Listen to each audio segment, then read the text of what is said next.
हुई तो कहने लगे कान्हा हो, विदाई हुई तो कहने लगे कान्हा, न घबराओ प्यारे राधे जरा तुम सुदामा, न घबराओ प्यारे जरा तुम सुदामा, खुशी का समा तेरे करीब आ गया है, खुशी का समा तेरे करीब आ गया है, अरे द्वार पालो कन्हैया से कह दो, अरे द्वार पालो कन्हैया से कह दो, इधर भी सुदामा करीब आ गया है,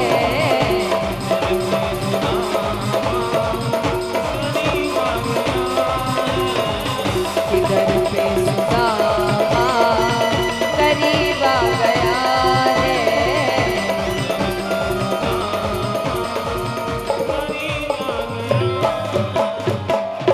गरीब आ गया है।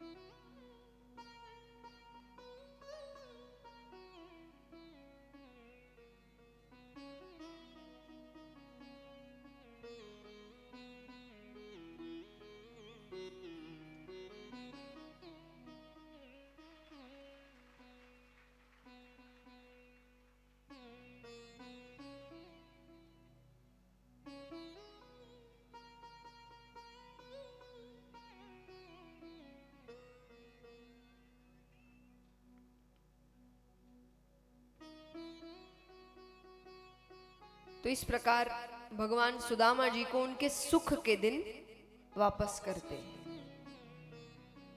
अब यहां फिर चलते हैं विवाहों की ओर। तो भौमासुर नामक दैत्य था, उसने अलग अलग राज्यों से 16,100 राजकुमारियों को अपने बंदी गृह में रखा था। तो भगवान से प्रार्थना कर रही थी कि भगवान उनकी सहायता करे। तो भगवान ने नारद जी को भेजा कि जाकर उससे कहो कि या तो वो राजकुमारियों को छोड़ दे वरना मुझसे युद्ध करना पड़ेगा। अब भौमासुर कंस का मित्र था, तो उसने कहा कि कृष्ण से कहना कि मुझे कंस ना समझे, वो यहां आएगा तो जीवित वापस नहीं जाएगा। विनाश काले विपरीत बुद्धि। जब विनाश निकट आता है तो व्यक्ति की बुद्धि उल्टी चलने लगती है। नारद जी कहते ठीक है, वो देखेंगे अब कौन जीवित रहता और कौन नहीं। तो भगवान आते हैं। अच्छा, भौमासुर के साथ और भी कई दैत्य युद्ध करने आए, उनके जो मित्र थे। तो मूर नामक दैत्य आता है, भगवान ने उसका उद्धार किया, तब से भगवान का नाम पड़ा, बताइए, मूर नामक दैत्य को मारने से भगवान का नाम पड़ा मुरारी। भगवान भौमासुर का वध करते हैं। अब राजकुमारियों से कहा अपने अपने राज्य वापस जाओ। वो चली गई, उनके अपने घर वालों ने उनको नहीं अपनाया। तब वो वापस भगवान के पास आई। तो उन्होंने कहा कि अब आप अपनाएंगे हमें। तब भगवान ने उन 16,100 राजकुमारियों को अपनाया। इसीलिए माना गया है कि भगवान के कितने विवाह हुए? 16,108। अब यहां पर धीरे धीरे भगवान का परिवार बढ़ रहा है, पुत्र पौत्र इत्यादि हो रहे हैं। तो भगवान के एक पौत्र हुए जिसका नाम हुआ अनिरुद्ध। तो प्रसंग आता है कि बाणासुर नामक एक दैत्य था। दैत्य था पर वो महादेव जी का बहुत बड़ा भक्त था। तो वो दिन में 10 से 12 घंटे महादेव जी की पूजा करता था। और पूजा मतलब केवल श्रृंगार, उसको स्तुति इत्यादि कुछ आती नहीं थी, तो सिर्फ श्रृंगार में ही वो 10 से 12 घंटे लगाता। तो यहाँ पर एक बार उस रास्ते से कुछ संत इत्यादि जा रहे थे, उन्होंने देखा तो उन्होंने कहा कि तुम इतनी भक्ति करते हो पर कोई स्तुति नहीं करते, कोई श्लोक नहीं कहते, कोई भजन ही गा दो। वो कहे मुझे नहीं आता ये सब, मैं दैत्य परिवार से हूँ, मुझे कभी ये सब सिखाया नहीं गया। तो उन्होंने उसे कुछ स्तुतियां सिखाई, तो वो उसका जाप करने लगा। जाप करने लगा तो महादेव जी तो है ही बड़े भोले, बहुत जल्दी प्रार्थना सुनते हैं। तो वो जाप सुनते ही महादेव जी प्रकट हो गए। महादेव जी कहते कहो क्या चाहिए। अब कुछ स्तुति सीख लेने से कोई ज्ञान थोड़ी आ जाता है, इतना ज्ञान था नहीं उसमें। तो उसने क्या मांगा सुनिए। वो कहे आपका श्रृंगार करने में बड़ा समय लग जाता है, तो मुझे 1000 हाथ दीजिए। क्या दीजिए? भक्त भोले, भगवान उससे ज्यादा भोले। समझाने की बजाय कि ये गलत वरदान है, आगे जाके दिक्कत ही होनी है, महादेव जी ने कह दिया तथास्तु। वो 1000 हाथों का करे क्या? जो काम 10-12 घंटे में होता था वो आधे घंटे में होने लगा। पूरे दिन खाली उसको हाथ भारी लग रहे हैं, तो वो बड़े बड़े पत्थर होते उस पर हाथ मार रहा है, रोते हुए फिर पुकारता है भगवान। महादेव जी फिर आए। महादेव जी कहते अब क्या चाहिए? बोले अब चाहिए नहीं, जो दिया वो वापस ले जाओ। महादेव जी कहते वरदान वापस नहीं होते। पर बोले मुझे बहुत तकलीफ हो रही है। तब महादेव जी कहते कोई बात नहीं, कुछ समय बाद श्री कृष्ण के साथ तुम्हारा युद्ध होने वाला है, तो वो तुम्हें 1000 हाथों से मुक्त करेंगे। अब भगवान के भक्त भगवान की शक्ति जानते हैं, तो वो डर गया। वो कहे कि भगवान के साथ युद्ध होगा मेरा। बोले हाँ, हाथों से मुक्त होना है तो होगा। तो कहता है ठीक है, अब आए हैं तो कुछ तो वचन देकर जाइए। तो बोले क्या चाहिए? बोले जब भगवान के साथ मेरा युद्ध होगा तब आप मेरी तरफ से युद्ध करेंगे। महादेव जी कहते ठीक है, मैं तुम्हारी तरफ से युद्ध करूंगा। अब लीला हो रही है, युद्ध होना है तो उस हिसाब से लीलाएं होंगी। तो बाणासुर की पुत्री थी उषा, उसने स्वप्न में भगवान के पौत्र अनिरुद्ध को पति के रूप में देखा। उसको वो अच्छे लग गए, अब उसको विवाह करना है उनसे। अब मान लीजिए साधारण व्यक्ति हम आप हैं, अगर आपको कोई पसंद आता है, आपको उससे विवाह करना है, तो आप क्या करेंगे? क्या रास्ते होंगे आपके, बताइए।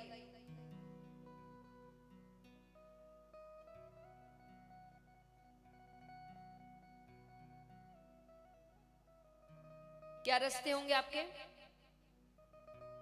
हाँ, पहले तो सामने वाले से बात करेंगे,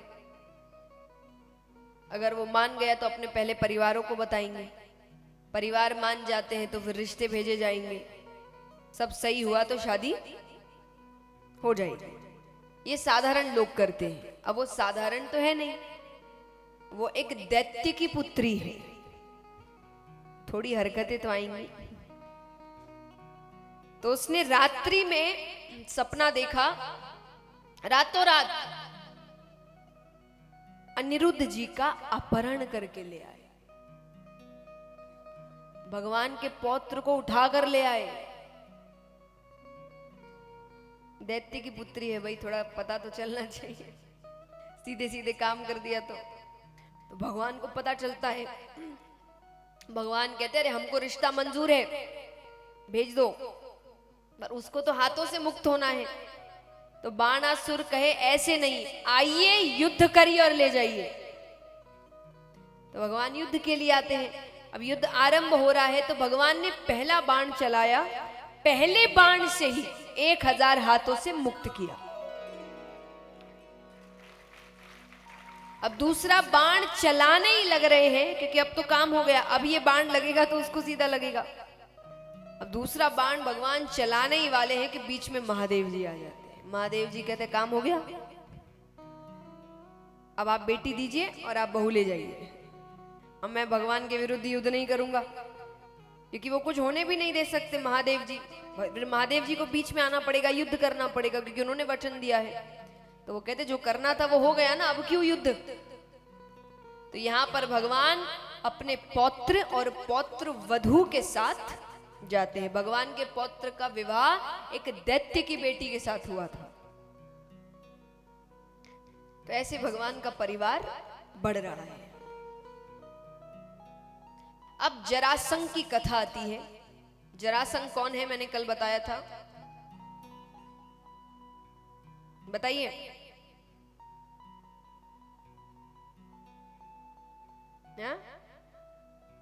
वो शिशुपाल था, कंस के ससुर जी। तो वो भगवान को बहुत परेशान कर रहे हैं। भगवान तंग आ गए हैं उनसे। और असलियत क्या है कि वो बार बार युद्ध करे। युद्ध में ये दो तो कोई भी ना हार रहा जीत रहा, कुछ नहीं हो रहा, सेना का नुकसान हो रहा है, वो मर रही है, कितनों के घर उजड़ रहे हैं। तो भगवान कहते कुछ करना पड़ेगा। अच्छा उसको कुछ क्यों नहीं हो रहा जरासंध को? क्योंकि वो बहुत बड़ा दानी था। वो पापी है पर दानी था। वो सुबह उठते ही उसका सबसे पहला काम था दान करना। और दान भी कैसा? सामने वाला जो मांग ले वो सब देने को तैयार है। तो कहते हैं दान से आपके पाप कटते हैं। दान करने से आपके पाप कटते हैं। इसका मतलब ऐसा नहीं कि आप आइडिया लगा ले अब ये अच्छा तरीका है, पाप करो दान करो, पाप करो दान करो, क्योंकि ऐसा नहीं है। दंड मिलता है, हो सकता है थोड़ी देर से मिले पर वो ज्यादा खतरनाक होगा। तो यहां पर भगवान कह रहे हैं कि कुछ तो करना पड़ेगा कि युद्ध भी हो और सेना भी बीच में ना आए। तो भगवान ने दान को ही एक साधन पकड़ा। अब दिक्कत ये थी कि वो दान केवल ब्राह्मणों को करता था। तो भगवान साधुओं का वेश बनाकर जाते हैं पांडवों के साथ। अर्जुन गए हैं, भीम गए हैं भगवान के साथ। आइए शांति से बैठ जाएं सब। तो अर्जुन गए हैं, भीम गए हैं। अब जरासंध दान करने लग रहा है। तो पहले तो वो अपनी मनमानी चीजें देता। अगर कोई कह दे कि ये सब नहीं चाहिए तब वो कहता कि बताओ क्या चाहिए। तो जैसे ही दान करने लगता भगवान कहते ये नहीं चाहिए। तो बोले क्या चाहिए? बोले एक वचन चाहिए। बोले कैसा वचन? बोले हम जो मांगेंगे तुम वही दोगे, पीछे नहीं हटोगे। वो कहे वचन की जरूरत नहीं, जो मांगना है मांगो। जरासंध कहे कि ज्यादा से ज्यादा क्या मांग लोगे? मेरा राज्य मैं दे दूंगा। बाप को लग रहा होगा कितना तो अच्छा आदमी है, राज्य देने को तैयार है। उसकी दूसरी लाइन बताती है कि वो असलियत में है कैसा। वो कहे कि ज्यादा से ज्यादा क्या मांग लोगे? मेरा राज्य मैं दे दूंगा, क्योंकि मुझे मेरी शक्ति पर इतना भरोसा है कि सुबह तुमको राज्य देकर शाम को युद्ध करके वापस ले लूंगा। भगवान कहते पहले वचन, जो मांगेंगे वो ही दोगे। तो उसने कह दिया ठीक है मैंने वचन दिया, लेकिन अब बताओ मैं तुमको बार बार एक ही चीज कह रहा हूं, मुझसे वचन लेने की जरूरत नहीं। अब वो अपनी तारीफ कर रहा है, मैंने ये किया है, मैंने वो किया है, मैंने ऐसे किया है, वैसा किया है। अब भगवान के साथ अर्जुन भी आए हैं, और अर्जुन अगर भगवान के साथ है तो उसको लगता है कि कोई और अपनी तारीफ कैसे कर सकता है। जब परम पिता परमेश्वर यहां खड़ा है और ये अपनी तारीफ पे तारीफ किया जा रहा है तो उसको क्रोध आ गया। क्रोध आपके काम बिगाड़ सकता है, बने बनाए काम बिगाड़ सकता है। तो उसको क्रोध आया, तो क्रोध में आकर उसने कहा जितना कहा जाए उतना ही करो। अच्छा, जो कहा उसमें गलती नहीं है, पर जो हाथ दिखाया ना उसमें गलती कर दी। क्यों? क्योंकि भगवान ने 4 वर्ण बनाए हैं। कौन कौन से बताइए? ब्राह्मण, क्षत्रिय, वैश्य, ये सबके अपने अपने काम हैं कर्म अनुसार। तो ब्राह्मणों का काम क्या था? हाँ, विद्या, ज्ञान, शिक्षा देना। वो शिक्षक गुरु होते थे, इसीलिए उनको सबसे ऊंचा स्थान दिया गया कि गुरु सबसे ऊपर होते हैं, जो आपको ज्ञान देते हैं। तो पहले गुरुकुल में जो शिक्षक होते थे वो ब्राह्मण होते थे, वो पढ़ाते थे आपको। क्षत्रिय क्या करते थे? रक्षा का कार्य करते थे, युद्ध लड़ना, सेना में जाना, ये क्षत्रियों का काम था। वैश्य व्यापार करते थे, शूद्र सेवा का कार्य करते थे। अच्छा, अब ये चारों वर्ण अपने लिए सिर्फ काम नहीं करते थे, इनका काम था ये जो भी कर रहे हैं वो सबको मिलनी चाहिए। तो ब्राह्मणों का कार्य था कि समाज में शिक्षा होनी चाहिए, सब शिक्षित होने चाहिए। क्षत्रियों का कार्य था सबकी रक्षा होनी चाहिए। वो रक्षा देखकर नहीं करते थे इसकी करेंगे इसको नहीं करेंगे, सबकी रक्षा करते थे। वैश्य का कार्य था कि धन का संचार हर जगह अच्छे से होना चाहिए, धन की वजह से कोई दुखी ना हो। शूद्र का कार्य था कि हर किसी की सेवा होनी चाहिए। तो सबके अपने अपने काम थे। अब एक समय तक सब अपना अपना ही काम करते थे, क्योंकि उनको पैदा होते ही वो चीज सिखाई जाती थी। तो यहां पर क्षत्रियों का कार्य युद्ध करना है।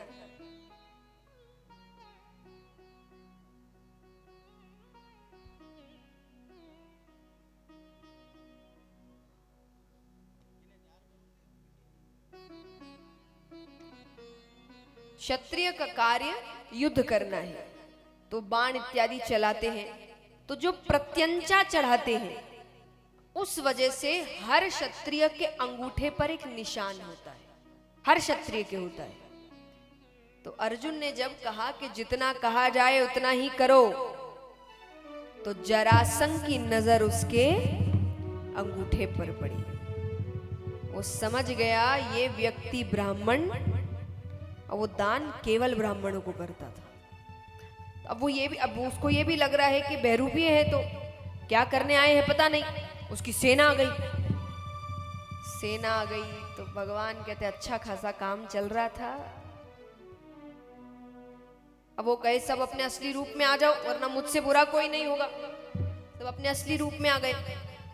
अब भगवान को सामने देखकर जरासंध कहता है कृष्ण क्या चाहिए तुम्हें?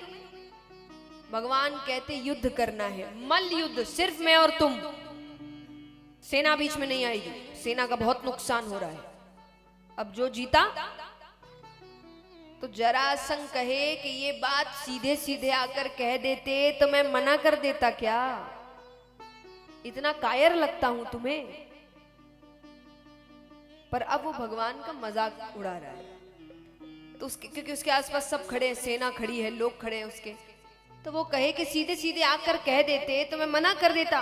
पर क्या करें, इसको कोई काम सीधा करने की आदत जो नहीं है, इसने हर काम टेढ़े करे। कब पैदा हुआ? आधी रात, सबकी नींद खराब करी।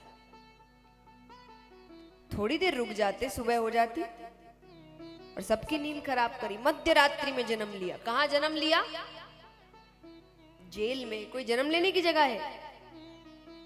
जरासंध कहे भगवान बने फिरते हो, अरे कुछ भी लीला कर लेते, तुम्हारे बगल में तो महल था कि देवकी माता को थोड़ी देर के लिए महल आना पड़ता, पर तुमने जेल में जन्म लिया। ये भी काम टेढ़ा। खड़े टेढ़े होते हो, बंसी टेढ़ी रखते हो, काम टेढ़े करते हो, श्रृंगार टेढ़ा करते हो। वो बार बार ऐसे कहता जा रहा है। अर्जुन ने पीछे से कहा, इसीलिए कहा जाता है टेढ़े आदमी के साथ नहीं लगना चाहिए।